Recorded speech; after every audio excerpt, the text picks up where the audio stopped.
The city at the top of global trade and home to the most new energy vehicles is known for its skyline, fashion, appetizing xiaolongbao, and the insane number of cafes. It's fast approaching 10,000 coffee shops. And of course, it hosts a lot of business owners from all over the world. Hi, Hello. Hi. Nice to meet you. Nice to meet you. You also have a Chinese name. Yes, sure. fan. Welcome. Thank you for coming today. And our 6 years anniversary is next week. It doesn't look like a normal This cafe. one is our biggest stores, and it's indeed a historical building. So more than just a bakery and ice cream store, we also wanted to have an all-day brunch offer here. So as you can see, you have the very typical French bakeries. Full of freshly baked croissants, sweet pastries, and all manner of ice creams. Which one is the most popular? The croissant is, of course, French style. the classic. Most The almond croissant is also my favorite, and this is one of our best sellers. I would say for this store is 80% local people. A cafe in a stylish setting, sometimes with strong European feel. In downtown Shanghai, that's not a difficult thing to find. All the supply chain is here, also in Shanghai, yes. I would say the cliche that we have sometimes still overseas or in Europe is that the made in China is cheap.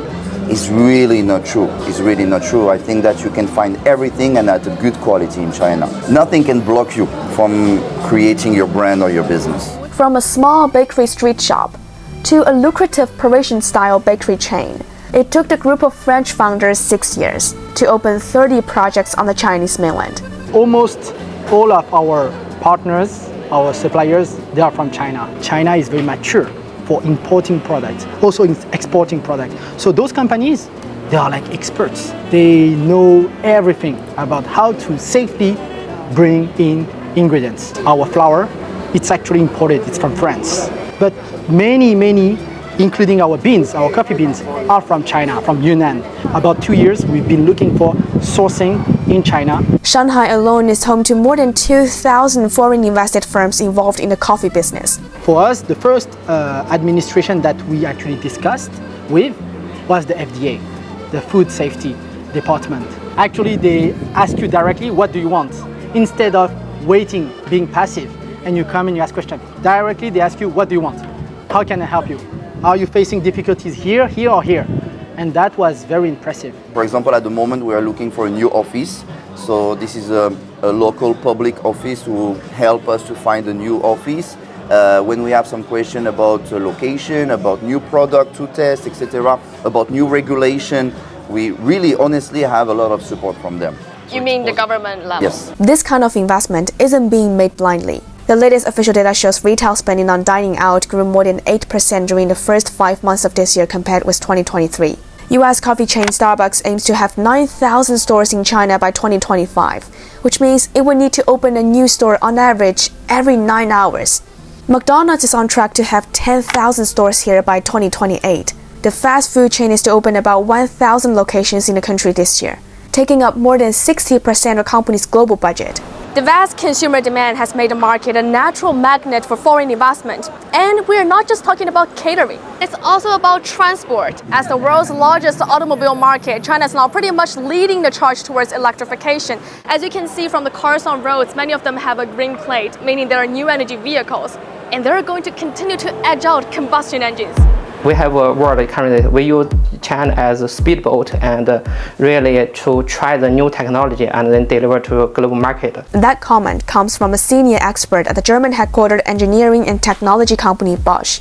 He's been developing new EV tech at the company's Shanghai headquarters for 6.5 years. China is currently like 1 or 2 generations ahead of global market because in China we have a much shorter development cycle than global like OEMs. Previously we had a very standard process and kind of have a good alignment with the international OEMs. So we have a roughly development cycle in 3 to 5 years time range But as you know, so currently in China, more and more players in these areas, they have a much shorter development cycle. So if we want to deliver our technology in time to our customers, we also need to shorten our development cycles. Currently, I think we even have some case from concept to SOP, it takes only 1 year. That means more new tech and products are being developed and refined in China and then delivered elsewhere in the world, something that was far less common even a decade ago. 10 years ago or more, it's more or less Bosch Global has developed this kind of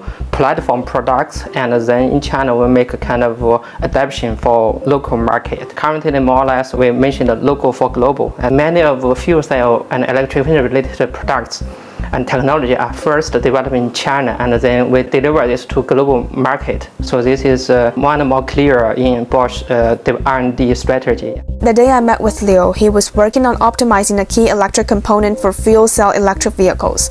That product was first developed in China in 2020, and it's now already entered mass production. The company's sales revenue in China more than tripled in the past 12 years, last year taking up 1/5 of the group's global revenue. And mobility is already the largest business sector of Bosch China. Last year, the single sector sales revenue stood at more than 112 billion yuan, or around 14.6 billion euros.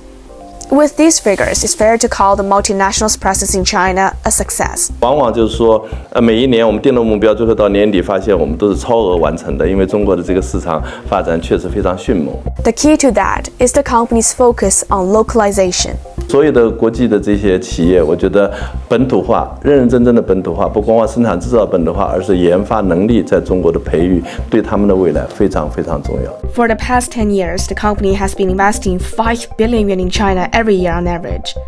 The investments have run into the development of various products related to the electrification of vehicles, from electrical machines to hydrogen fuel cell, smart cabin, and autonomous driving.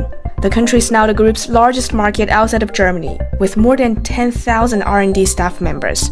越来越多的产品的开发权利在中国，这是因为2个原因。一方面是我们的这个中国的这个市场走在了在对某些这些新技术的需求走在了前面。那么第二点，实际上我们中国培养了很好的这个研发能力。我们现在在做的一件事情，就是说跟更多的这个中国的这个生产芯片的制造商一起来探讨芯片的国产化问题。She's been in the mobility business at Bosch for more than a decade, and became the president of Bosch China this January, when the group also made one of the largest adjustments in its 138-year history, having restructured its business related to automobile to form Bosch Mobility, reiterating its emphasis on the sector. 早期我们大多数业务是，比如说是跟奔驰、宝马、大众。那么最近呢，我们60%以上的汽车业务已经是跟本土企业了。我们的 CEO 今年大概到中国要来4次，然后对中国非常非常重视，所以我们一直在加大在中国的投资。未来的角度，我觉得对像博士这样的这个国际公司，可能更多的取决于你对中国的策略。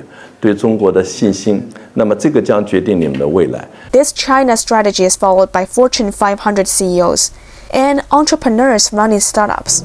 What do you feel about opening a cafe here in Shanghai?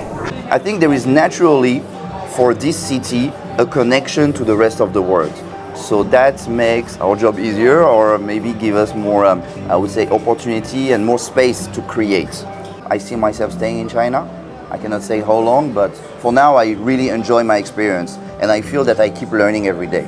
How do you feel like working with Chinese people? They work fast. Compared to French people, they work fast. They think and act fast. They have like new ideas, and we go. This is something I admire. Foreign investors are opening new stores, launching innovative products, signing more cooperation contracts, and building production plants and R&D centers. In the first 4 months of 2024, the number of newly established foreign invested enterprises in China rose almost 1/5 from a year ago.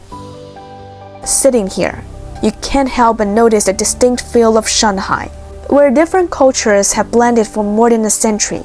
And it's a great place to be, whether you're an individual or a corporation.